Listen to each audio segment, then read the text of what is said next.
হেদায়েত কার হাতে? আল্লাহ চেয়েছিলেন ওই ওমর খালি মুসলমানই হবে না, এই ওমর বের হয়েছিল নবীর কল্লা কাটতে, কিন্তু আল্লাহ চেয়েছিলেন এই ওমর নবীর খাদেম হবে। আলহামদুলিল্লাহ এমন কবুল হওয়া হয়েছে। নবী বলেন, আমার পরে যদি কেউ নবী হতো, লাউ কানা বাদি নবিয়্যুন লাকানা ওমর, সেই নবী অন্য কেউ না, এই ওমরই হতো। এমনকি সৌভাগ্য দেখেন আজও পর্যন্ত সেই নবীর সঙ্গেই শুয়ে আছেন। যারা হজে যান, যারা ওমরায় যান, আলহামদুলিল্লাহ আল্লাহ যাদেরকে সৌভাগ্য দান করেন। আর হজ ওমরায় গেলে তো সেখানেও আপনাদের সাতকানিয়ার মানুষে দেখে ভরা। মক্কার মদিনায় সাতকানিয়ার লোহাগড়, সাতকানিয়ার লোহাগড়, এর বাইরে খুব কম লোকে খুঁজে পাওয়া যায়। বিশেষ করে ব্যবসায়ী মহল পুরো বলতে গেলে একখণ্ড বাংলাদেশ আর কি সেখানে কায়েম করে ফেলেছে।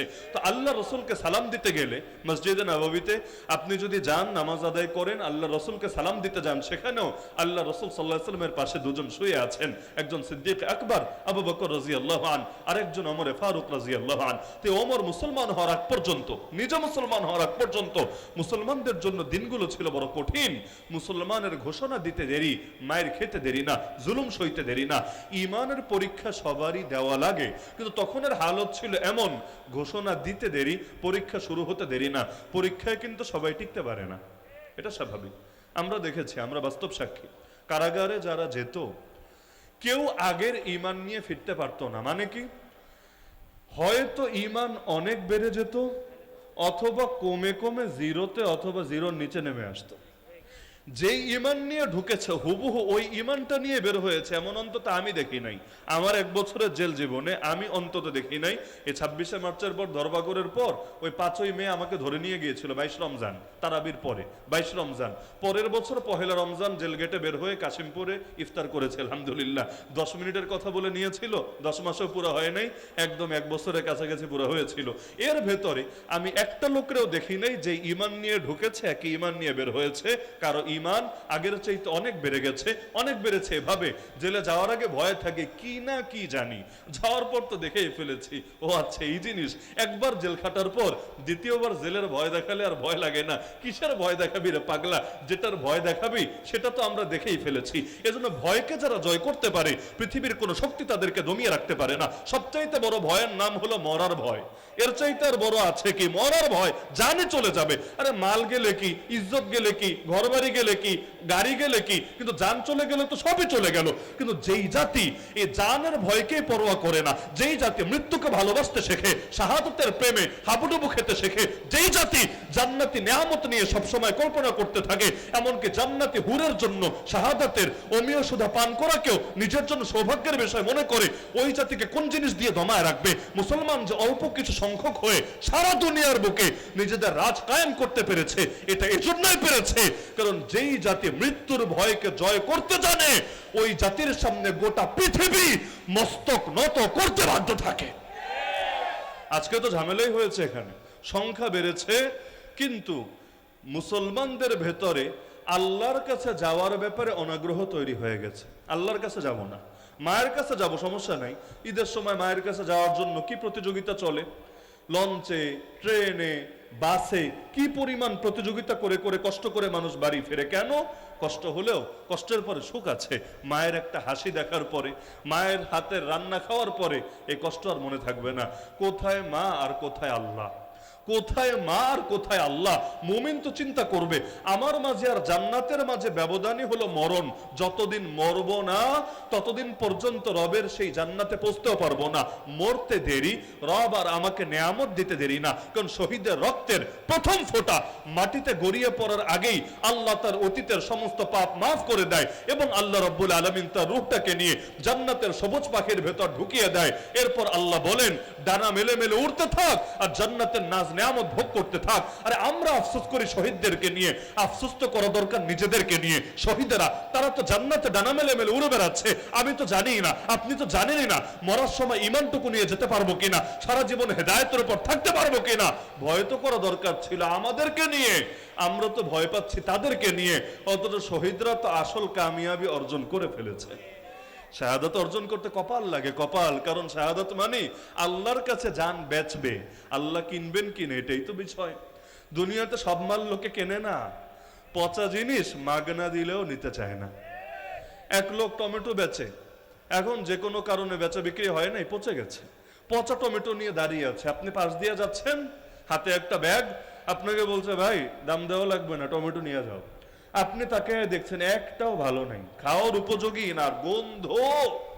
এখন আপনাকে অফার করছে কোনো পয়সা লাগবে না, মাগ না, তুমি টমেটো গুলো নিয়ে যাও। নেবে তো সাতকানিয়ার লোকেরা, মাদারসার লোকেরা নেবে না? তারে বলবে বেটা তোরে কি আমার, তোর চোখে কি আমার ঝুরি মনে হয়? ঝুরি? আমি তো ঝুরি না, আমি তো বস্তা না, আমি তো ড্রেন না। তোর ফেলতে মনে চাইলে নিজে গিয়া ফেল না। আমার এই ব্যাগটার দাম আছে 10 টাকা, তুই যদি এই পচা মাল আমার ব্যাগে দেস, আমার এই ব্যাগটাও বরবাদ, শরীরের সঙ্গে লাগলে কাপড়টাও বরবাদ, তোর পচা মাল তুই গিয়া বোঝ, আমার উপর এটা চাপাচ্ছিস কেন? তাহলে দুনিয়াতে যেমনি ভাবে পচা মাল কেউ কেনে না, রব্বুল আলামিনও তো পচা জান কেনে না। রব্বুল আলামিন যে সেই জানই কেনে যেই জানের দাম আছে, যেই জানের কোয়ালিটি আছে। এজন্যই তো সাহাবীরা শহীদ না হতে পারলে এটা নিয়ে বরং আফসোস করতেন, শহীদ হলে আফসোস না। কারণ আপনি বুখারী খুলেন, দেখবেন এক সাহাবী যার নাম আনাস বিন নাজর রাদিয়াল্লাহু আনহু একদিকে শহীদ হচ্ছেন, এক হাত দিয়ে চেহারা থেকে রক্ত মুছছেন আর চিৎকার করে বলছেন ফুজতু ওয়া রাব্বিল কাবা, কাবার রবের কসম, জীবন আমার কামিয়াব হয়ে গেছে, কাবার রবের কসম আমি সফলতা অর্জন করে ফেলেছি। আরেক সাহাবী, তাকে গ্রেফতার হয়েছে মুশরিকদের হাতে, শুলিতে চড়িয়ে হত্যা করবে। হত্যা করার আগে তিনি অনুমতি চাইলেন, আমাকে অন্তত 2টা রাকাত নামাজ পড়ার অনুমতি দাও। বলল ঠিক আছে পড়। 2 রাকাত নামাজ পড়লেন। নামাজ পড়ে আল্লাহর কাছে প্রথমে দোয়া করলেন, আল্লাহুম্মা আহসিহিম আদাদা ওয়াকতুলহুম বাদাদা ওয়ালা তুবকি মিনহুম আহাদা। হে আল্লাহ, এই জালেম সব কয়টাকে গুনে গুনে রাখেন, সব কয়টাকে ধ্বংস করে দিয়েন, একটাও ছাইরেন না। আল্লাহ আমি কিছু করতে পারলাম না, কিন্তু আপনার কাছে ফরিয়াদ জানিয়ে গেলাম, আপনি আমার পক্ষ থেকে জালেমদের জন্য যথেষ্ট হয়ে যায়েন। এটা বলার পর তিনি বললেন, শোন, নামাজ শেষ করতে মনে চাচ্ছিল না, আর একটু লম্বা করতে মনে চাচ্ছিল, কারণ জীবনের শেষ নামাজ বলে কথা। কিন্তু মাথায় আসলো যদি নামাজ বেশি লম্বা করি তোরা অপবাদ দিবি, আমার নামাজ নিয়ে অপবাদ দিবি, তোরা বলবি মনে হয় মরার ভয়ে ভেতরটা কাঁপছে, এজন্য নামাজ লম্বা করে নিজের একটু মরা থেকে দূরে রাখার চেষ্টা চালাচ্ছে। আমি চাই না আমার নামাজ নিয়ে তোরা খারাপ মন্তব্য করিস, এজন্য মন চাচ্ছিল না সালাম ফিরাই। এরপরও এই তোদের কথা চিন্তা করে বেশি লম্বা করলাম না, আমি সংক্ষিপ্ত করলাম। এরপর তিনি তার একটা ঐতিহাসিক কবিতা বললেন, চিন্তা করেন মরবে, মরার আগেও মাথা কত ঠান্ডা থাকলে কবিতা আসে। কবিতা বুখারী শরীফে একাধিক জায়গায় ওনার এই কবিতাটা উল্লেখ আছে। তিনি বলেন, ফালাস্তু উবালি হিনা উক্তালু মুসলিমা আলা আইয়ি জামবিন কানা লিল্লাহি মাসরাই ওয়া যালিকা ফি যাতিল ইলাহি ওয়া ইয়াশা ইউবারিক আলা আওসালি শিলউইন মুমাজ্জাই। আরে আল্লাহর জন্য যখন আমার এই জান কুরবান হচ্ছে, আমি যখন আল্লাহর সামনে আত্মসমর্পণকারী অবস্থায় এই দুনিয়া থেকে শেষ নিঃশ্বাস ত্যাগ করছি, আমার কোনো পরোয়া নাই আমাকে কিভাবে মারা হলো, আমার লাশ টুকরা টুকরা হয়ে কোথায় পড়ে থাকলো। কারণ জীবন যখন আল্লাহর জন্য উৎসর্গ হলো, আল্লাহ আমার প্রতিটা টুকরা টুকরা হওয়া, আমার লাশের প্রতিটা টুকরা টুকরা হওয়া অংশের উপরে বরকতের বাড়িধারা নাজিল করে দিবেন। এমনকি আপনি অতীত ইতিহাস ঘাটেন, সূরা বুরুজ যারা পড়েছেন বা সূরা বুরুজের তাফসীর জীবনে একবারও দেখার সুযোগ হয়েছে, দেখবেন ছোট একটা বাচ্চা যে নবীও না, নবীর কোনো সাহাবীও না, অনেক পরে যে মুসলমান হয়েছে, সেই মানুষটাকে ইসলামের জন্য শহীদ করে দেওয়া হবে। তার অপরাধ কি? তার অপরাধ এটাই, সে কেন আল্লাহকে এক মানে, আল্লাহর তাওহীদ বাস্তবায়ন করার চেষ্টা করে। সব জামানে অপরাধ এই একটাই, দ্বিতীয় কোনো অপরাধ নাই। আমার আপনার অপরাধ ওই একটাই, লা ইলাহা ইল্লাল্লাহ, এটাই অপরাধ। বলবেন কেন লা ইলাহা ইল্লাল্লাহ অপরাধ কেন হবে? আরে ভাই, লা ইলাহা ইল্লাল্লাহ অপরাধ এ কারণে হবে, লা ইলাহা ইল্লাল্লাহ তো অনেক হিন্দুও বলতে পারে, লা ইলাহা ইল্লাল্লাহ তো অনেক খ্রিস্টানও বলতে পারে, লা ইলাহা ইল্লাল্লাহ তো বৌদ্ধ নাস্তিকরাও বলতে পারে। ওদের মুখে লা ইলাহা ইল্লাল্লাহ বলার কারণে ওদের জেলে যাওয়া লাগে না, ওদের হাতে হাত করা ওঠে না, ওদের উপর জুলুম নেমে আসে না। তো বেলালের উপর কেন আসে, সোহাইবের উপর কেন আসে, আম্মারের উপর কেন আসে, খুবাইবের উপর কেন আসে, খাব্বাবের উপর কেন আসে, সুমাইয়ার উপর কেন আসে, এই জামানায় মাজলুমদের উপর কেন আসে? মূল কারণ এটাই, সব লা ইলাহা ইল্লাল্লাহ দেখতে এক হলেও ভেতরে আসলে এক না। এক লা ইলাহা ইল্লাল্লাহ জাস্ট মুখে থাকে, আর এক লা ইলাহা ইল্লাল্লাহ বুক থেকে উচ্চারিত হয়ে সমাজের প্রতিটা রন্ধে রন্ধে ছড়িয়ে পড়ে। আমাদের লা ইলাহা ইল্লাল্লাহ আমাদেরকে এটাই শেখায়, জীবনের সব ক্ষেত্রে রব একজনই থাকবে। আমার ব্যক্তি জীবনেও রব আল্লাহ, আমার পরিবারেও রব আল্লাহ, আমার সমাজেও রব আল্লাহ, আমার রাষ্ট্রেও রব আল্লাহ। আমি নামাজ পড়বো যার জন্য, রাজনীতিও করব তার জন্য, আমি রোজা রাখবো যার জন্য, আমার অর্থনীতিও চালাবো তার জন্য, আমার দুনিয়ার প্রতিটা সেক্টরে তিনি হবেন একমাত্র উপাস্য, একমাত্র খোদা, একমাত্র মাহবুদ। এমন হবে না মসজিদে আসলে খোদা একজন, পার্লামেন্টে গেল খোদা আরেকজন, এমন হবে না। মাদ্রাসায় আসলে রব একজন কিন্তু কোর্টে বসলে রব আরেকজন, এমন হবে না। মাহফিল শুনতে আসলে রব একজন কিন্তু রাষ্ট্রীয় কোনো দায়িত্ব পেলে রব আরেকজন। বরং মুসলমান জীবনে সব ক্ষেত্রে বলবে আমি মসজিদে আসলেও আমার রব আল্লাহ, আমি পার্লামেন্টে গেলেও আমার রব আল্লাহ, আমি মাদ্রাসায় ঢুকলেও আমার রব আল্লাহ, আর আমাকে বিচার করতে দিলে কোর্টে সেখানেও আমার রব আল্লাহ। জীবনে সব ক্ষেত্রে আল্লাহ। যেই ব্যক্তি আজও এই কথা বলবে, এই জামানা আজও তার সাথে বেলালের মতো আচরণ করবে। যদি এটাকে সীমাবদ্ধ করে ফেলেন তাহলে আচরণটা চেঞ্জ হবে। কিন্তু আজও যদি আপনি ওই যে লোকে বলে বেলালের উপর এত জুলুম আসলো আমাদের উপর কেন আসে না, আসে না এ কারণেই ইমানটারে বানাও বেলালের ইমানের মতো, তোমার উপরও আসতে দেরি হবে না, তোমার উপরও আসতে দেরি হবে না। মূল বিষয় উপরেরটা না, মূল বিষয় ভেতরেরটা। মূল বিষয় উপরেরটা না, মূল বিষয় ভেতরেরটা। এই যে দেখেন রবের সার্বভৌমত্বে বিশ্বাস করা, এটাই হলো সবকিছুর মূল কথা। এই যে হর জামানায় নেতারা নবীদেরকে বেশি কষ্ট দিয়েছে না? কি ধারণা আপনাদের? সাধারণ লোকেরা বেশি কষ্ট দেয় নাই, নবীদেরকে বেশি কষ্ট দিয়েছে কারা? ইব্রাহিম আলাইহিসসালামের জামানায় নেতার নাম নমরুদ, মুসা আলাইহিসসালামের জামানায় নেতার নাম ফেরাউন, আমার রসুলের সময় নেতার নাম আবু জাহাল, আবু লাহাব। এভাবে কোরআন খুললে দেখবেন হার জামানায় নেতা গোষ্ঠীরাই নবীদের পেছনে বেশি লেগেছিল। নবী নূহের ইতিহাস পড়েন, নবী মুসার ইতিহাস পড়েন, নবী ঈসার ইতিহাস পড়েন, কোরআনে বেশি না, মাত্র 25-26 জন নবীর নাম আছে, মাত্র। আর যাদেরটা নাম নাই আপনি অন্যান্য সোর্স থেকে বের করবেন, ওগুলোতে আপনি কমন পাবেন। প্রত্যেক নবীর জামানায় তাদের নেতারাই সবচাইতে বেশি তাদেরকে কষ্ট দিয়েছে। কেন? নেতারা কম বোঝে? নেতারা কম বোঝে? নেতারা তো কম বুঝলে ভাই নেতা হতে পারার কথা না, নেতারা তো বেশি বোঝে। স্বাভাবিক তো এটাই, সাধারণ মানুষের চাইতে নেতাদের জ্ঞান, নেতাদের বুদ্ধি একটু বেশিই থাকার কথা। তাহলে বেলালের মতো গোলামরা বুঝে ফেললো, কিন্তু আবু জাহালের মতো এত বড় নেতারা বুঝলো না। পার্থক্য কোথায়? না রে ভাই, বোঝে নাই বিষয়টা এমন না, বুঝেছে ঠিকই, কিন্তু হার জামানার নেতারা নবীদেরকে চ্যালেঞ্জ মনে করেছে। অন্ধকার যদি আলোকে চ্যালেঞ্জ মনে না করে, ওইটা আবার কেমন আলো আর কেমন অন্ধকার? অন্ধকার তো জানেই আলো জ্বলতে দেরি, ওর অস্তিত্ব ধ্বংস হতে দেরি না। আলো জ্বলবে অন্ধকারও থাকবে, এটা কখনো সম্ভব? আমি বলবো, কথাটা কার কেমন লাগবে জানি না, কিন্তু আমি দৃপ্ত কণ্ঠে বলবো, সেই হক কোন হকই না যে হক বাতিলের কলিজা আঘাত হানতে জানে না। হক মানেই বাতিলের কলিজায় এসে আঘাত হানবে। না হলে আয়াতের অর্থ কি আমাকে বোঝান। ওয়াকুল জাআল হক ওয়া যাহাকাল বাতিল ইন্নাল বাতিলা কানা যাহুকা। তুমি বলে দাও হক এসেছে, বাতিল দূর হয়েছে। নিশ্চয়ই বাতিল দূর হওয়ার ছিল। কোরআনে আল্লাহ বলেন বাল নাকযিফু বিল হাক্কি আলাল বাতিল ফায়াদমাগুহু ফাইদা হুয়া যাহিক। আমি আল্লাহ হককে ছুঁড়ে মারি। ওই বোতল যেভাবে ছুঁড়ে মারে, বল যেভাবে ছুঁড়ে মারে, আল্লাহ এই শব্দ ব্যবহার করছেন। আমি আল্লাহ হককে ধরে ছুঁড়ে মারি বাতিলের উপরে।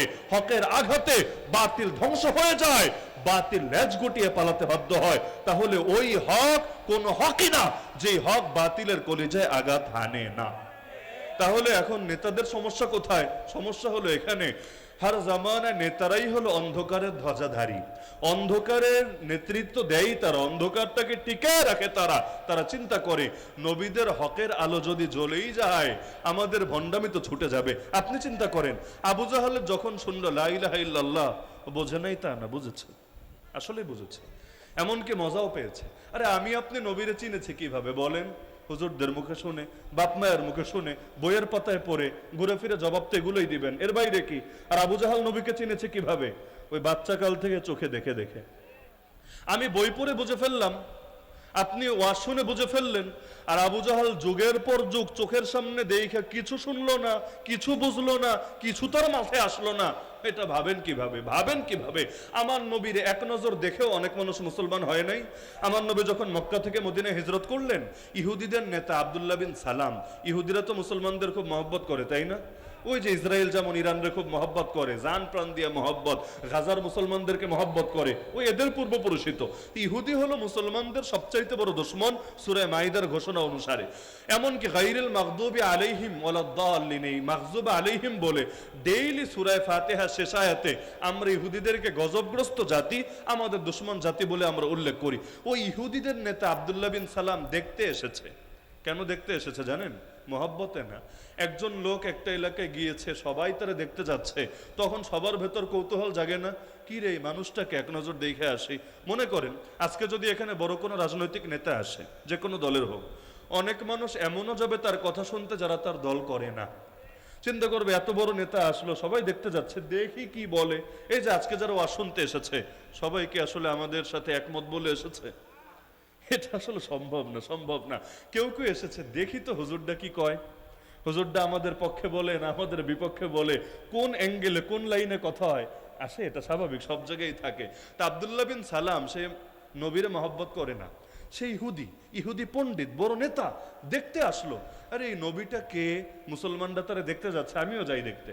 আব্দুল্লাহ বিন সালাম বলেন, যেই মাত্র তার চেহারায় আমার চোখ পড়লো, যেই মাত্র তার চেহারায় আমার চোখ পড়লো, আমার দিলের ভেতর থেকে এই কথা বেরিয়ে আসলো, আমার দিল সাক্ষ্য দিল, ওয়াল্লাহি ইন্নাহু লাইসা বিওয়াজহি কাযাব, আল্লাহর কসম এই চেহারা কোনো মিথ্যাবাদীর চেহারা হতেই পারে না। সঙ্গে সঙ্গে তিনি সিদ্ধান্ত নিলেন কালেমা পড়ে মুসলমান হয়ে যাবেন। আব্দুল্লাহ বিন সালাম মুসলমান হওয়ার সিদ্ধান্ত নিলেন, অথচ কোনো মূর্খ না, একটি ইহুদি পণ্ডিত, ইহুদিদের ধর্মীয় গুরু, কেন মুসলমান হতে চাইলেন না? কোনো ওয়াজ শোনেন নাই, কোনো বয়ান শোনেন নাই, কোনো নসিহত শোনেন নাই, ওগুলোর টাইমও পান নাই, জাস্ট খালি চেহারাটা দেখেছেন। চেহারা কি ছিল সেই চেহারার ভেতরে? চেহারা দেখার পরে দিল সাক্ষ্য দেয়, এই চেহারা সাধারণ কোনো মানুষের চেহারা হতেই পারে না। তা আবু জাহাল এতকাল দেখার পরেও কিছু বুঝলো না। ভাবেন কিভাবে? সবই বুঝেছে, কিন্তু ওরা চিন্তা করে, আরে নবীরা যদি মেনেই নেই, নবীকে যদি মেনেই নেই, রবের সার্বভৌমত্ব যদি বিশ্বাস করেই নেই, জীবনের সব ক্ষেত্রে আল্লাহ নবীর আদর্শকেই চূড়ান্ত কথা বলে যদি ধরেই নেই, বড় বড় বোতল টানবো কিভাবে? দুনিয়ার মধ্যে ধান্দাবাজি করবো কিভাবে? চাঁদার মধ্যে ভাগ বসাবো কিভাবে? মানুষের জানপ্রাণ নিয়ে ছিনিমিনি খেলবো কিভাবে? নারীদের ইজ্জত হরণ করবো কিভাবে? সমাজের গরিব দুঃখীর উপর জুলুম করবো কিভাবে? এগুলো যদি করতে চাই, নবীর থেকে দূরে থাকতে হবে, কারণ নবীরে মেনে নিলে ভণ্ডামির দরজায় তালা লাগবে। শুধুমাত্র এই কারণে, শুধুমাত্র এই কারণে। এই জামানায় নবীর ওয়ারিসদের উপর যারা খেপা, এই নিরীহ আলেমদের উপর জিদের কি দরকার ছিল আমারে বলেন? নিরীহ নিরীহ আলেম, যাদের অনেকের কোনো দলও নাই, অনেকের কোনো অনেকের কি কারো তো কোনো গোছানো বাহিনীও নাই, যে না ওনার মনে হয় একটা টিমটুম আছে, এদেরকে নিয়ে যে কোনো সময় ওদের ঘাড় মটকে দিবে, কোনো ভয় নাই।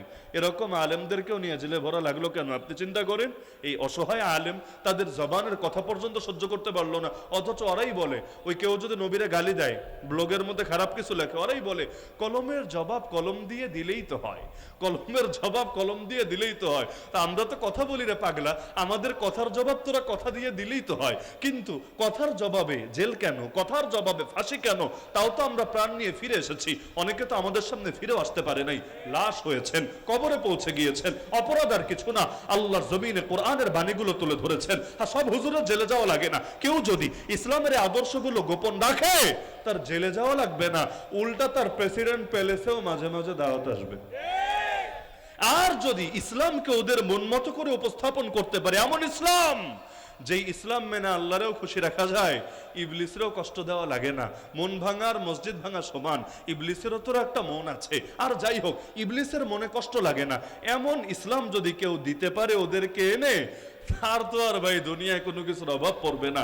ফেরাউনও দেখেন না, নবী মুসার এমনি মারলেই পারে, কিন্তু না, ও জাদুঘর ভাড়া করে আনে, চাইলে কিন্তু এমনি মারতে পারে, কে না করবে? বাচ্চাকালেই তো খুন করতে চেয়েছিল, কারো কিছু বলার সুযোগ ছিল না, কারণ ফেরাউনের রাজ্যে বলতে দেরি, কল্লা যেতে দেরি হবে না। তাহলে জাদুঘর ভাড়া করে কেন? নবী মুসার সাথে এইরকম একটা যুদ্ধের মতো পরিস্থিতি দাঁড় করায় কেন? কারণ সে জানে, ভালো করে জানে, নবী মুসার আদর্শ মানুষের দিলকে ছুঁয়ে গিয়েছে। এখন যদি তারে গায়ের জোরে মারে লাভ হবে না, বরঞ্চ মানুষের দিল থেকে আগে আস্থা নষ্ট করতে হবে। আস্থা যদি বাকি থাকে, এক মুসারে মারলে ঘরে ঘরে মুসা তৈরি হবে। ওই আসহাবুল উখদুদের ঘটনায় ওই বাচ্চাটারে মেরে ফেলেছে, কোনো অপরাধ নেই, একটা বাচ্চা মুসলমান, আল্লাহকে চিনেছে, নবীকে চিনেছে, কালেমা পড়েছে, বাচ্চা সহ্য হয় নাই, মেরে ফেলেছে, কিন্তু লস হয়নি আলহামদুলিল্লাহ। একজনকে শহীদ হতে দেখে ওই জনপদের প্রতিটা মানুষ কালেমা পড়ে মুসলমান হয়ে গিয়েছে। তাহলে বলছিলাম, আমার নবীকে আল্লাহ পাঠিয়েছেন কেন? ইসলামকে বিজয়ী করার জন্য। নবীর মিশন যা, আমাদের মিশনও তো তা। নবীর পথ যেটা, আমাদের পথ তো সেটা। আল্লাহ নবী মক্কায় স্পষ্ট বলেছেন, শোনো, যখন নবীর চাচা আবু তলেবের কাছে এসে আবু জাহাল গংরা প্রস্তাব দিল, তোমার ভাতিজা কি চায়? যা চায় সব দিতে রাজি আছি, কি চাহিদা আছে? তো একজন যুবক মানুষের আর কি কি চাহিদা থাকতে পারে, ওরা নিজেদের থেকে কিছু প্রস্তাব দিল। আচ্ছা, মোহাম্মদের যদি সুন্দরী নারীর ডিমান্ড থাকে বলে ফেলুক, কত সুন্দরী লাগবে, আমরা আরবের সবচাইতে সুন্দরী নারীর সাথে বিয়ের ব্যবস্থা করে দেব। আচ্ছা, মোহাম্মদের যদি টাকা পয়সা লাগে বলে ফেলুক, কত টাকা লাগবে, আমরা সম্পদের পাহাড় বানিয়ে দেব। 3 নম্বর, মোহাম্মদ যদি ক্ষমতা চায় সেটাও বলে ফেলুক, আমরা দারুন নাদওয়ায় তারে একটা সিট দিয়ে দিব। দারুন নাদওয়া বোঝেন? দারুন নাদওয়া বোঝেন? আপনারা তো ভালো বোঝার কথা, আপনারা ভালো বোঝার কথা। কি জন্য বললাম? নদবী একটা শব্দ আছে না দুনিয়ায়, না এমনি একটা শব্দ আছে না নদবী? নদবী শব্দটা 2 জিনিস থেকে আসতে পারে। এক হলো নদওয়াতুল উলামা থেকে নদবী, মানে ভারতের নদওয়াতুল উলামায় যারা পড়াশোনা করে ওরা হয় নদবী। আর আরেকটা আছে দারুন নাদওয়া, আবু জাহালদের পার্লামেন্ট ছিল যেটা, ওই দারুন নাদওয়ার চেতনা লালন করে যারা, ওরাও হলো নদবী।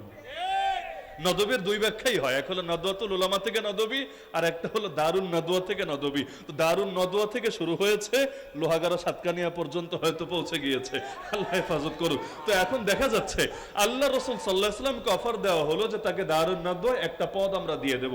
আচ্ছা, এই 3 অফারের নবী কোনটা চেয়েছিলেন? আরে বলেন না, কোনটা চেয়েছিলেন? সুন্দরী নারী, সম্পদের পাহাড়, অথবা দারুন নাদওয়ার একটা সিট? কোনোটাই চান নাই। কেন চান নাই? সুন্দরী নারী কেন চান নাই স্পষ্ট, সম্পদ কেন চান নাই এটাও স্পষ্ট।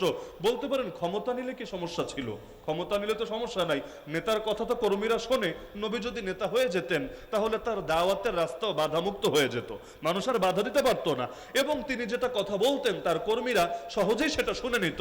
তাহলে নবী নেতা হলে সমস্যা ছিল কোথায়? চিন্তা করেন, সিরাত শুধু পড়ে রাখার জিনিস না, সিরাত শুধু বইয়ের পাতায় চর্চা করার জিনিস না, সিরাত জীবনে ধারণ করার জিনিস, সমাজে বাস্তবায়ন করার জিনিস। আল্লাহ নবীকে দারুন নাদওয়ায় ক্ষমতার অফার দেওয়া হচ্ছে, তিনি ক্ষমতার অফার নিলেন না। কেন নিলেন না? আপনি যদি বলেন হুজুর মানুষ ক্ষমতা দিয়ে কি করবে, এজন্য মনে হয় নেন নাই, তিনি ক্ষমতার ব্যাপারে নির্মোহ ছিলেন এজন্য নেন নাই। আমি বলবো ভাই, তাহলে মদিনায় যাওয়ার পরে 10 বছর তিনি কেন রাষ্ট্রপ্রধানের ভূমিকা পালন করলেন? আপনার কথা তো টিকলো না। তার মানে তিনি ক্ষমতার ব্যাপারে অনাগ্রহী ছিলেন না, বরঞ্চ আল্লাহ দোয়া শিখিয়েছেন। আমার ধারণা এই দোয়া সবাই পারেন, রব্বানা হাবলানা মিন আজওয়াজিনা ওয়া যুররিয়াতিনা কুররাতা আয়ুন ওয়াজআলনা লিল মুত্তাকিনা ইমামা। ইমাম মানে কর্মী না নেতা? আল্লাহ দোয়া শেখাচ্ছেন, ওয়াজআলনা, আমাদেরকে বানিয়ে দেন, লিল মুত্তাকিনা, মুমিন মুত্তাকিদের জন্য, ইমামা, নেতা নেতা নেতা। আল্লাহ দোয়া শেখাচ্ছেন আমাদেরকে নেতা বানায় দেন, না ভণ্ডদের নেতা না, মুমিন মুত্তাকিদের নেতা, ইমানদারদের নেতা। তো নেতা হওয়া যদি খারাপ হতো, নেতৃত্ব চাওয়া যদি খারাপ হতো, আল্লাহ দোয়া কেন শেখালেন? এমনকি ইউসুফ আলাইহিস সালাম নেতা হন নাই, চেয়ে হয়েছেন, চেয়ে, ওনারে জোর করে দেওয়া হয়েছে, এমন আর চেয়ে হয়েছেন যে দেশে দুর্ভিক্ষ আসবে, আমার দায়িত্ব দেন। আল্লাহর কি কুদরত! চেয়েছিলেন একটা মন্ত্রণালয়, তিনি জাস্ট ওই বিষয়ের মন্ত্রী হতে চেয়েছিলেন, কিন্তু বাদশার দিলটা এত খুশি হয়েছে তার উপরে, বাদশা তারা শুধু এক বিষয়ের মন্ত্রী না, তারা প্রধানমন্ত্রী বানিয়ে দিয়েছে। চেয়েছিলেন সাধারণ মন্ত্রী হতে, বাদশা বানিয়ে দিয়েছেন প্রধানমন্ত্রী, কারণ আমার আল্লাহর ফয়সালাই ছিল এভাবে। তাহলে আমার নবী, তিনি কি ক্ষমতা গ্রহণ করতে অনাগ্রহী ছিলেন? ছিলেন না। নিলেন না কেন? চিন্তার বিষয় না? এইখান থেকে এই পয়েন্টটা শুনলে এখানে হয়তো কেউ কষ্ট পাবেন না, এই মাঠে অন্তত আমি মনে করি কষ্ট পাওয়ার কেউ নাই। তবে ক্যামেরার কারণে দূরের কেউ কেউ কষ্ট পেতে পারে, তারপরও বলে ফেলি, গোপন রাখা ঠিক না। এমনিও তো ইলম গোপন করলে শাস্তি আছে, কিয়ামতের দিন, কিয়ামতের দিন গলায় আগুনের লাগাম পরিয়ে আল্লাহর সামনে হাজির করা হবে। হুজুরদের ভাই বড় ঝামেলা, বললেও সমস্যা, না বললেও সমস্যা। বললে আল্লাহ খুশি বান্দা নারাজ, আর না বললে বান্দা খুশি আল্লাহ নারাজ। 2 পক্ষরে একসঙ্গে খুশি করা সম্ভবই না। আল্লাহরে খুশি করতে গেলে কিছু বান্দা নারাজ হবেই, আর সব বান্দারে খুশি করতে চাইলে আল্লাহ নারাজ হবেই। আল্লাহ নবীকে যে ক্ষমতার অফার দেওয়া হলো, ভালো করে বোঝেন, শুধু কান দিয়ে না, একদম মাথার মধ্যে ধারণ করেন, গোটা জীবন কাজে আসবে ইনশাআল্লাহ।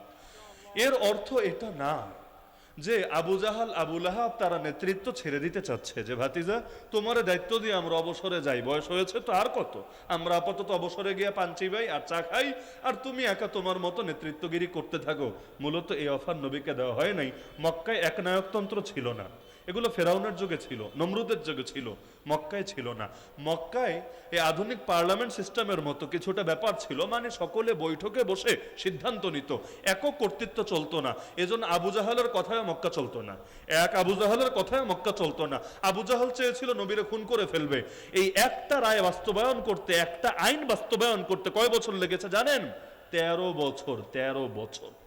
সংখ্যাগরিষ্ঠতার মূল্যায়ন পায় নাই, সংখ্যাগরিষ্ঠতার মূল্যায়ন পায় নাই। চেয়েছে, এখনো যেমন অনেকে চায় একটা, কিন্তু সেটা পারে না। কেন?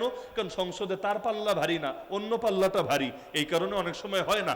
আবু জাহাল চেয়েছিল নবীরা মারবে, একটা আইন পাশ করতে কয় বছর লেগেছে? 13 বছর। কেন?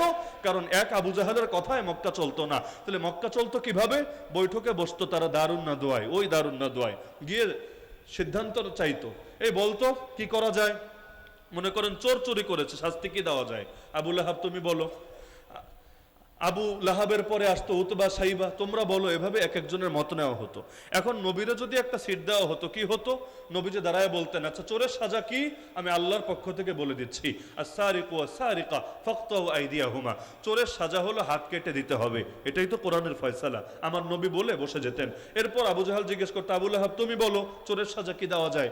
আবু লাহাব বলতো, ভাতিজা আগে মাথা ঠান্ডা করো, চোর চুরি করলে হাত কেটে দিলে দেশ চলবে, পকেট চলবে? আগে দেখতে হবে চোরটা কি আমার দলের না অন্য দলের।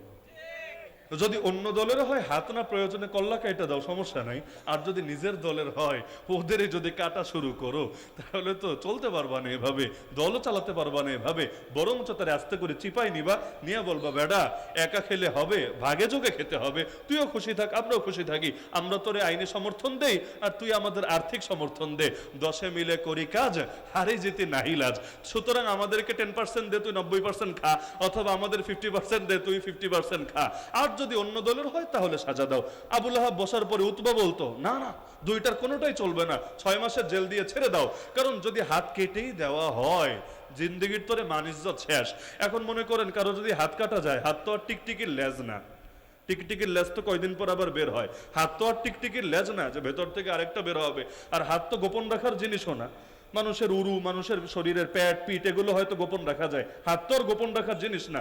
এখন একবার যদি হাত কাটাই যায়, পরে এলাকায় গিয়া মুখ দেখাবে কিভাবে, ভোট চাইবে কিভাবে? এলাকায় গিয়া যদি বলে আমারে ভোট দাও, তোমাদের জানমাল আমার হাতে নিরাপদ থাকবে, আর পাবলিক দেখে নেতাজির তো হাতই নাই, মাশাআল্লাহ, আপনাদের কি ধরুন না ভোট দিবেন না জোতার বাড়ি দিবেন? তাহলে তো মহাবিপদ। সে বলতো 6 মাসের জেল দিয়া ছেড়ে দাও, অন্তত লসের জায়গায় একটা লাভ হবে। লাভ কি জানেন? যারা রাজনীতি করে জেল খাটলে একটা ডিগ্রি লাগে, যেটা বড় বড় ভার্সিটিতে পড়লেও লাগবে না, জেল খাটলে লাগে। সেটা হলো কারা নির্যাতিত মজলুম জননেতা। এখন কি করে খেটেছে এটা বড় বিষয় না, চুরি করে, পাবলিকের গম মেরে, টিনের চাল চুরি করে, এটা বিষয় না। বিষয় হলো জেল খেটেছে, অটো ডিগ্রি, কারা নির্যাতিত মজলুম জননেতা। এভাবে এক একজন এক একটা রায় দিত। এবার চিন্তা করেন, নবী বললেন কোরআনের কথা, আর ওরা বলতো মানুষের বানানো কথা। দিন শেষে নবী যেহেতু একজন, ওরা যেহেতু অনেকজন, যখন মাথা গুনে গুনে রায় দেওয়া হতো, রায়কে নবীর পক্ষে যেত না ওদের পক্ষে যেত? নিঃসন্দেহ ওদের পক্ষে যেত। লাস্টে বলা হতো হা জয়যুক্ত হয়েছে, হা জয়যুক্ত হয়েছে, হা জয়যুক্ত হয়েছে। নবী ফেল, আল্লাহ ফেল, বাতিল পাস, কাফের পাস, নাস্তিক বেঈমান পাস, তাগুতি নিজাম পাস। এভাবে আল্লাহ নবীকে ঠিকই ব্যবহার করা হতো, নবীর ইমেজকে কাজে লাগানো হতো। কিন্তু দিন শেষে ইসলামী আইন বাস্তবায়ন হতো না, কোরআনী শাসন বাস্তবায়ন হতো না, বরং তাগুতি আইনে চলতে থাকতো। মাঝখান দিয়ে সাধারণ মুসলমানরা চিন্তা করতো, আরে ওরা যদি ভণ্ডই হতো, নবী কি আর ওদের সঙ্গে জোট করে চলতো? নবী যেহেতু সিট ভাগাভাগি করেছে ওদের সাথে, নবী যেহেতু সিট ভাগাভাগি করেছে ওদের সাথে, তার মানে ওরা অবশ্যই ভালো। আমাদের বুঝতে মনে হয় ভুল হচ্ছে। তাহলে এর দ্বারা মুসলমান মিসগাইড হতো নাকি হতো না? বিপ্লবের আগুন নিভে যেত নাকি যেত না? আজকে যারা 2-4টা সিটের বিনিময়ে জাতির সাথে গাদ্দারি করো, ইসলামী বিপ্লবের পথে কাটা বিছানো সৃষ্টি করো, এমনকি তোমাদের ইমেজের কারণে সাধারণ মুসলমান ভিন্ন বার্তা পায়, মিসগাইড হয়, তারা চিন্তা করে আরে ওরা যদি বাটপারি হতো, ওরা যদি খুনি হতো, ওরা যদি মাদক কারবারি হতো, ওরা যদি ফ্যাসিবাদের পক্ষেই হতো, ওরা যদি চাঁদার পক্ষেই হতো, তাহলে অমুক অমুক হুজুর কি ওদের সাথে থাকতো? এই হুজুর ওদের সাথে থাকাই প্রমাণ করে ওরাও ভালো। আমরা বুঝতে ভুল করছি, আমাদের দেখতে ভুল হচ্ছে, মিডিয়া ট্রায়াল হচ্ছে, মিডিয়া প্রোপাগান্ডা হচ্ছে মনে হয় ওরা এক একজন জামানের হাসান বসরি, জামানের রাবেয়া বসরি। এভাবে কিছু মানুষের দুই চারটা স্বার্থের কারণে গোটা জাতির মধ্যে ইসলামের জাগরণ থেমে যেত। এখনো হচ্ছে নাকি হচ্ছে না? ব্যক্তিগত স্বার্থের কারণে, কারো কারো ব্যক্তিগত চেয়ারের লোভের কারণে ইসলামের বিপ্লবের সম্ভাবনা কমছে নাকি কমছে না? এবারও তো হয়েছে। আল্লাহ হেফাজত করুন। জেলে গেছে যারা, শেষ পর্যন্ত একও থাকতে পেরেছে তারা। ঐক্যের মূল প্ল্যাটফর্ম ছিল জেল। আমাদের চোখ সাক্ষী, কান সাক্ষী, একটা বছরের অভিজ্ঞতা অস্বীকার করতে পারি না। এই যত ঐক্য দেখেন এখন বাংলাদেশে, আমি মনে করি সবচাইতে বড় কারণ ছিল জেল। কেন? ভিন্ন দলের ভিন্ন মতের লোকগুলোকে নিয়ে যখন একসাথে করেছে, দিনের পর দিন, রাতের পর রাত, মানে এতদিন একজন আর একজনের মাইক পাইলে কাফের মুশরিক ফতোয়া লাগায় দিত, কিন্তু এখন একসঙ্গে পাশাপাশি সিটে থাকা লাগে। একজন আর একজনকে খাবার বেড়ে দেয়, অসুস্থ হলে কাপড়টা ধুয়ে দেয়, আবার বেশি অসুস্থ হলে মাথার মধ্যে পানি ঢেলে দেয়। আলহামদুলিল্লাহ, এভাবে মাসের পর মাস করতে করতে দিলগুলো আর আলাদা থাকে না, দিলও ভাই এক হয়ে যায়। এ যত ঐক্য আর মহব্বত দেখেন, আমি মনে করি জালেমরা যদি একসঙ্গে নিয়ে জেলে না ভরতো, জিন্দগি তো সম্ভব ছিল না। দল মতের ঊর্ধ্বে সব দিনে নিয়ে যখন ভরেছে, ওইখানেই মহব্বত হয়েছে। যেই কয়টা জেলে যায় নাই, এদের মধ্যে মহব্বতেরও ঘাটতি থেকেছে, শেষ পর্যন্ত আর মিলেমিশে চলতে পারেনি। আমার এটা কোনো কোরআন হাদিসের কথা না, যে বাক্যটা আমি বললাম এটা আমার ব্যক্তিগত মূল্যায়ন বা অভিমত, এটা ভুলও হতে পারে, কিন্তু আমার দৃষ্টি এটাই বলে, জেল খাটা মানুষ হিসাবে আমার দৃষ্টি এটাই বলে যে জেলের মূল অবদানটা রয়েছে ঐক্যের ক্ষেত্রে। বাকি যাই হোক, তা আল্লাহ রসুলকে অফার দেওয়া হয়েছিল, অফার নেন নাই, কিন্তু আল্লাহ রসুল সাল্লাল্লাহু আলাইহি ওয়াসাল্লাম তার মিশন থেকেও সরেন নাই। স্পষ্ট বলেছেন, যতদিন পর্যন্ত আল্লাহর জমিন, আল্লাহর দিন বিজয়ী না হবে, ততদিন পর্যন্ত আমার লড়াই চলবে। এই যে তিনটা অফার দিল, নবী বলেছেন চাচা ওদেরকে বলে দেন, নবীর বাক্য আমি বলছি, ফাওয়াল্লাহি লা ওয়াদাউ শামসা ফি ইয়ামিনি ওয়াল কামারা ফি ইয়াসারি আলা আন আতরুকা হাযাল আমরা মা তারাকতুহু হাত্তা ইউযহিরাহুল্লাহ ওয়া আহলিকা দুনাহু। যারা আরবি বোঝেন তো বুঝে ফেলেছেন, যারা বোঝেন না তাদের স্বার্থে বলছি। নবী বললেন, আল্লাহর কসম করে বললাম, আল্লাহর কসম করে বললাম, ওরা যদি আমার ডান হাতে আকাশে সূর্য এনে দেয় আর বাম হাতে ওই আকাশের চাঁদটাও এনে রাখে, তবুও আমি আমার আদর্শ ছাড়বো না, তবুও আমি আমার মিশন থেকে সরবো না, যতদিন না আল্লাহ তার জমিনে তার দিনকে করবেন জিন্দা, অথবা আমি মুহাম্মদ হব মুর্দা। নবীর কথা স্পষ্ট, যতদিন না আল্লাহ তার জমিনে দিনকে করবেন জিন্দা, অথবা আমি মুহাম্মদ হব মুর্দা। তার নবীর সুরে সুর মিলিয়ে আমরাও বলতে পারি, আল্লাহ নবীর কথাই হবে আমাদের কথা। হয়তো জমিনের বুকে আল্লাহর জমিনে আল্লাহর দিন জিন্দা হবে, না হলে জমিনের বুকে আমাদের লাশ উঠবে। তো যতদিন পর্যন্ত আমরা জীবিত আছি, এই কপাল নত হতে পারে না বাতিলের সামনে। হায়াত আল্লাহর হাতে, মৌত আল্লাহর হাতে, জীবনে একটা, সুযোগও একটা। আল্লাহ দ্বিতীয় জীবনে পৃথিবীতে কাউকে দিবেন না, আর দ্বিতীয় সুযোগও আমাদের কারো আসবে না। সুতরাং আসেন আল্লাহর সঙ্গে প্রতিজ্ঞা করি, আয় আল্লাহ, যতদিন পর্যন্ত আমাদের ভেতরে প্রাণ আছে, সেই প্রাণে স্পন্দন আছে, ধমনীতে রক্ত প্রবাহিত আছে, ইনশাআল্লাহ তোমার দিনকে বিজয়ী করার জন্য আমাদের লড়াই চলবেই চলবে, চলবেই চলবে, চলবেই চলবে। अल्लाह सभी को तौफीक दान करुन। फना फिल्लाह की तह में बका का राज मुज़मर है, जिसे मरना नहीं आता उसे जीना नहीं आता। वमा अलैना इल्लल बलागुल मुबीन व आखिरु दावाना अनिल हम्दुलिल्लाहि रब्बिल आलमीन। अल्हम्दुलिल्लाह। মাজলুম, অনেক বড় মাজলুম। আমি তো শুরুতে স্মৃতিচারণ করেছিলাম উনি আসার আগে, আমি যেই কয়বার ওই বিচারকের সামনে খাঁচার ভেতর থেকে যে কথাগুলো বলেছিলেন, যেই কয়বার শুনেছি, চোখের ভেতর পানি এসেছে। এবং আমি মনে করি এই বাংলাদেশ যতদিন থাকবে এবং এই বিচারকের সেই চেয়ারের মধ্যে যারা বসবে, যুগ যুগ ধরে ইনশাআল্লাহ এই কথাগুলো তাদের ভেতরে এক প্রেরণা এবং শক্তি যোগাতে থাকবে ইনশাআল্লাহ। মাজলুমদেরকে আসল সম্মান তো আল্লাহ আখিরাতেই দিবেন, দুনিয়ার এগুলো কোনো সম্মান না। আসল সম্মান বাকি আছে, সেটা যখন প্রকাশিত হবে ইনশাআল্লাহ, জালেমরা সেদিন ওদের আসল অনুভূতি পাবে। তো আলহামদুলিল্লাহ, আমাদের আজকের এই মাহফিলের প্রধান মেহমান এবং এই সংসদীয় আসন লোহাগাড়া সাতকানিয়া আসনের সম্মানিত মাননীয় সংসদ সদস্য আলহাজ শাহজাহান চৌধুরী হাফিজাহুল্লাহ, তিনি এসে উপস্থিত হয়েছেন এবং তিনি এখন এমপি বলে আমরা আসতে পেরেছি, না হলে আমি তো বললামই ওই দারুন নদওয়ার নদবী থাকলে তো আমি লোহাগাড়া সাতকানিয়া পাই ফেলতে পারতাম না। মাহফিল পরের কথা, ওই জালেম যতদিন ছিল আমাদেরকে বছরের পর বছর আসতেও দেয় নাই। এজন্য পুরো বাংলাদেশ আমি যেই পরিমাণ চিনি, লোহাগাড়া সাতকানিয়ার চাইতে কম চিনি, মানে একদমই কম চিনি বলতে গেলে। কেন? কারণ দীর্ঘকাল পর্যন্ত আসতেই দেয় নাই, কি বা করার ছিল। অনেক মাহফিল এমন হয়েছে মাহফিলের দিন পর্যন্ত বাধা দিয়েছে, মানে মাহফিল চলে এসেছে সব রেডি, ওদেরকে বলেছে অপশন দুইটা, মাহফিল করতে চাইলে হুজুরবাদ আর হুজুরে আনতে চাইলে মাহফিলবাদ। আলহামদুলিল্লাহ আল্লাহ দুনিয়াতেই ওদের সাজা দেখার তৌফিক দিচ্ছেন। আসল মহিলাটা সাজা দেখতে পারি না, এজন্য দিলে একটু কষ্ট আছে। আমি মাঝে মাঝে দোয়া করি, আল্লাহ ওই বেডিরেও জেলে দেখার তৌফিক দিও। জেল খালি আমরাই কেন খাটবো, ওই মহিলা কাশিমপুরে থাকবে এবং ফাঁসির দড়িগুলা শুধু মাজলুমদের গলায় না তার গলায় উঠবে, ওইটা দেখার জন্য মাঝে মাঝে দোয়া করি আল্লাহর কাছে, আল্লাহ দেখার তৌফিক দিও। দিবে কিনা সেটা আল্লাহ ভালো জানে, আর যদি নাও দেয় ও মরার পর জানাজায় কয়জন লোক হবে ওইটা দেখার আমার একটা আগ্রহ আছে। আল্লাহ রাব্বুল আলামিন আমাদের দুনিয়াতে মাজলুমদেরকে আরো এগিয়ে যাওয়ার তৌফিক দান করুন, আর জালেমদের অহংকারকে মাটির সাথে মিশিয়ে দিন। আর নতুন করে যারা জালেম হওয়ার চেষ্টা করছেন আল্লাহ তাআলা আপনাদেরকেও তাড়াতাড়ি বিবেকটারে জাগ্রত করুন, না হলে আপনারাও দিন গুনতে থাকেন, আপনাদের উপরে একই পরিণতি নেমে আসবে। আল্লাহ তাআলা সবাইকে তৌফিক দান করুন। দীর্ঘ সময় অনেক দীর্ঘ আলোচনা করে ফেলেছি, সকলের কাছে দোয়া চাই আল্লাহ তাআলা সবাইকে কবুল করুন, দুনিয়াতে আর দেখা না হলেও জান্নাতে আমাদেরকে মিলিত হওয়ার তৌফিক দান করুন, আমিন। আর আমি বিশেষভাবে আমার জন্য একটা দোয়া সব জায়গায় চাই, সেটা হলো আল্লাহ যাতে আমাকে শাহাদাত নসিব করেন।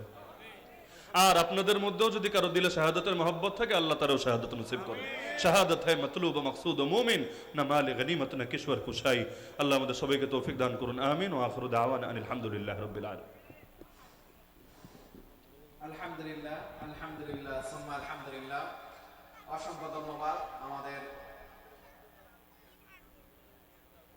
আমাদের আলোচক শায়েখ মুফতি আলী হাসান ওসামা সাহেবকে। অত্যন্ত গুরুত্বপূর্ণ প্রাণাঞ্জন ভাষায় উনি আমাদেরকে খুব সুন্দরভাবে উপস্থাপন করেছেন। মাহফিল পরিচালনা কমিটির পক্ষ থেকে শায়েখ মুফতি আলী হাসান ওসামা